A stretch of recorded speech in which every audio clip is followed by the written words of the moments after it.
Times 2. One more try. Yes. 3, 2, 1, go! Okay. Ano ba? Pwede naman po isang ganun na lang. Okay. 3, 2, 1, go! Welcome back, mga kaadab. Ito na naman po ang inyong lingkod, si Mr. Destiny. At siyempre, samantalahin po natin itong mga ganitong kaganapan. Samantalahin po natin yung mga update na kung saan nga po talaga mapapaisip ka kung ano nga po ba talaga yung pinaka-latest, kung ano na nga po ba yung pinaka-trendy ngayon. Samantalahin natin ang pagkakataong si Richard Paul Grosson ngayon ang bida sa social media dahil nga po sa out of order na i-release na nga po finally. Hindi po ba? At syempre kasama nga po ito o nominado nga po ito para nga po sa Vietnam, mga kaaldab. Pero syempre dito tayo sa totoo. Alam ko marami na naman makaka-relate nito. Marami na naman po magre-react dito dahil isa po ito sa mga nag-trending noong mga panahon ngayon. Isa po ito sa umani ng napakaraming batikos. Pero ito'y isa sa pinakamagandang ginawa ni Henyo Master Joey De Leon kina Alden Richards at kay Maine Paul Grosson. Ito yung kasalang Henyo Master Joey De Leon at ng kanyang asawa. Yung tipong ikakasal po uli, di po ba, na kumbaga compatibility test na ginagawa lang po ito sa real life couple. O, sabi ko nga po sa inyo, marami babatikos sa akin. Marami ang magre-react sa akin. Marami ang mga taong guilty na naman sa mga pinapakita ko. Sasabihin naman nila, nako, matagal na yan. Panahon pa lang ni Kopong-Kopong yan. Di po ba? Ganun naman sasabihin nila eh. Tapos sasabihin, ang dami mong paligoy-ligoy. Out of order ang pinag-uusapan. Ito yung mga pinapakita mo. Ito yung ina-update mo. Remind ko lang po, ha? Mga kaaldab, hindi po ba napakasarap panoorin yung mga ganitong bagay? Na hindi ko to inedit. Hindi ko to gawa-gawa lang. Sa mga baguhan pa lang po sa channel ni Mr. Destiny, sa mga taong dumadaan at bumibisita lang po, para nga lang po sa kumbaga Aldab Nation, pansinin nyo, di po ba? Itong compatibility test na ginagawa lang po sa real life couple, alam po nila to, lalo na po yung mga taong dumaan sa mga ganito. Pero yung iba, syempre batikos ang aabutin natin, kaya nga po binibigyan ko po kayo ng idea. Kaya nga po si Mr. Destiny nagbibigay ng mga ganitong update. Nagbibigay po ako para po malaman po ninyo na may mga punto lahat ng sinasabi ni Mr. Destiny.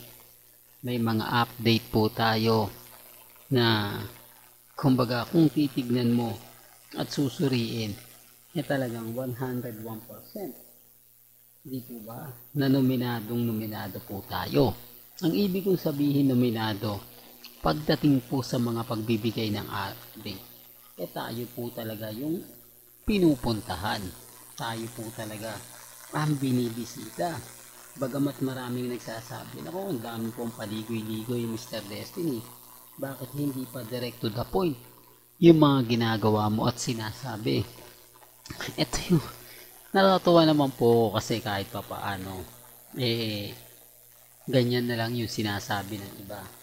Ganyan na lang yung mga pambabato nila sa atin. Pero sabi ko nga po sa inyo mga kaaldab, hindi po ba napakasarap balik-balikan, ulit-ulitin yung mga bagay na naganap at nangyari ng mga panahon po ni na Alden Richards at ni Maine Paul Grosson? Diba? Well, punta na po tayo dito sa out of order na trending na naman po ngayon. Hindi lang po sa social media, international pa. Alam nyo yung kung bakit? Abay, pinagpepiestahan po, at isa pa po yung pinaka-post ngayon, ang GMA News Online, na kung saan ito po yung nag-promote ng Hello Love Again, na nakapagtataka, no? Hindi ito dati ginagawa ng GMA Network, dahil alam naman po natin, nakakontrapelo nga po niya o kalaban din po ang Viva Films, dahil meron nga pong GMA Films ang GMA Kapuso. Pero dito aagaw attention na naman po, at hindi lang po yun, dahil ipinost din po ito ng GMA Sparkle Artist Center. Although sasabihin nyo, siyempre Mr. Destiny, gagamitin na naman ni si Alden para sa kanilang pansariling interest. Tama po kayo, kasi ang GMA News Online karamihan nga po dyan international o team abroad ang nanonood. Siyempre malaking kumbaga advantage yan para sa online, dahil kumbaga kikita sila dyan, pag-uusapan sila dyan, at pagpipiestahan. Ganyan na ganyan nga po yung sabi ko sa inyo sa Hello Love Again. Pero pabor ba ito kay Alden Richards? O ginagamit na naman po si Alden Richards? Natural. Kasi yung kasunod nun wala na eh. Kasunod ng article na babasahin ninyo, puro konti lang. At karamihan na po ron, ang artista ng Sparkle Artist Center, na talaga naman pong ginagamit na naman si Alden Richards. So, sabi ko nga po sa inyo, si Alden po, ano na siya, yung tipong graduate na nga po siya pagdating sa GMA Network. Ang problema po, marami nagre-react, marami nagko-komento. Pansin nyo po ba yung All Out Sunday? Halos paunti ng paunti yung mga host na mga matatagal na, pinapasok na po sila ng baguhan. Saan naman po kasi ilalagay ang pinagkukuha ng GMA Network na galing po sa kabilang istasyon, na sinasabing sikat, na sinasabing kumbaga pinagpepiestahan dati sa ABS-CBN. Ngayon hindi na. Marami kasi mga artista ang GMA Network, kaya nga po yung iba nagre-react na lang na bakit ganun. Dati sila yung pinaka-priority ng GMA, pero ngayon wala na, mas priority na yung bago, kasi wala na eh. Ang habol po kasi nila, makuha nila yung 50% ng mga fans ng ABS-CBN at mapunta na nga po sa o lahat-lahat sa GMA Network, na hindi naman po nangyari. Hindi po ba? Kasi yung mga iba hindi naman nanonood sa 7 eh. Malay nga po ba nilang lumipat na yung mga artista na hinahangaan nila sa GMA, sa ABS-CBN. Kaya nga po pinopromote yan ng GMA para manumbalik yung mga fans nila. Ayaw na nga po hindi po ba? Kaya kuha po sila ng kuha. Ang problema po, apektado po yung mga veterana at mga veteranong artista ng GMA Network. Dagdag pa, umalis si Alden Richards. Di po ba? Tapos may marami pang mga network na talagang kumakalaban po sa GMA Network.